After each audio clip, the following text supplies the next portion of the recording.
Social justice, feminist intersectionality.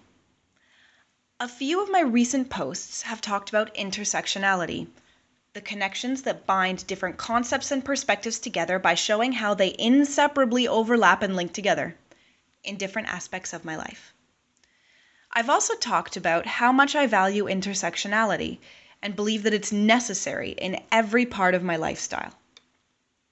According to Oxford dictionaries, intersectionality refers to the interconnected nature of social categorizations, such as race, class, and gender, as they apply to a given individual or group, regarded as creating overlapping and interdependent systems of discrimination or disadvantage.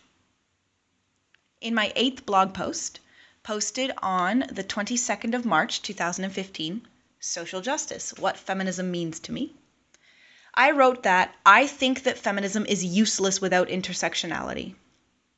I've made it very clear, especially in the past few posts, that without considering the ways that multiple ideas, points of view, and in some cases, ideologies affect issues, I'm not getting the big picture, and I'm missing pieces of the metaphorical or literal puzzle. I take this very seriously when I think about social justice and feminism. I frequently use these two terms interchangeably because, to me, they describe extremely similar issues, function in a similar way, and are implicitly bound together. To me, a feminist social justice advocate strives to upend the ways that patriarchal structures empower a few and disempower most, through a complicated and intersectional system that places certain types of individuals, straight, white, Western, cisgendered, upper-class, able-bodied young men, at the top, and ranks individuals according to problematic values based on sexuality, race, nationality, culture, gender, class, ability, and age.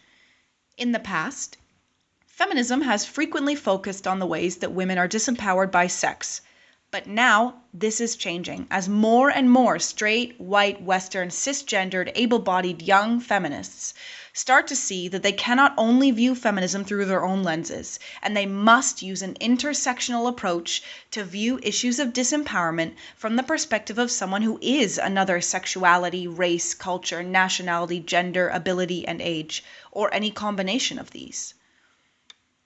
Feminism isn't only for white middle-class women.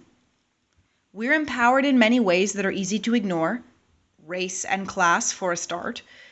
And when we only focus on the ways which we are disempowered, we don't consider multiple perspectives. If we truly care about equity, we have to consider the big picture that I mentioned before. Just because I don't experience systemic racism, a system which disempowers based on race, doesn't mean that it doesn't exist. I don't experience ableism because I don't have a disability or mental health issue. But that doesn't mean that ableist barriers aren't faced by many people all over the world every day. Do I need to go on?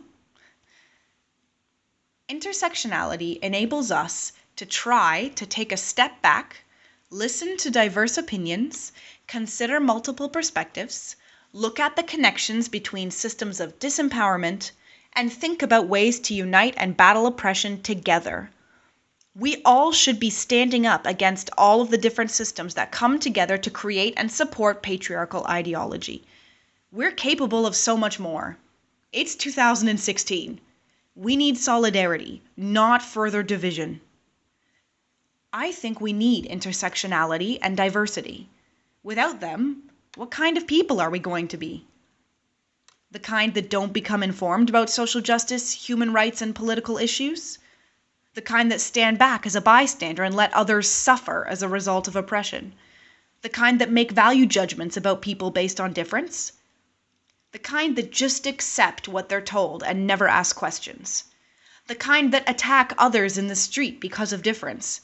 The kind that value nationalism over cultural diversity? The kind that never try to educate themselves? I sincerely hope that every time I'm tempted to be one of those kinds of people, I will take a step back, remember to think outside the box that I live in.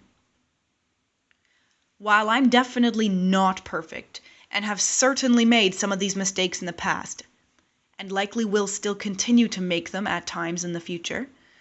I hope that I will always keep intersectionality at the forefront of my mind and strive to be the most critically aware intersectional feminist that I can be. I have to listen to other perspectives. Intersectionality has the potential to make great changes. Shouldn't we all try to be intersectional? Well, readers and/or fellow feminists, what do you think? Do you think that intersectionality can improve feminism further? Can it help us to be more open-minded and aware? Can it help us grow and change as people and social justice advocates? Drop me a line in the comments. I love a chat.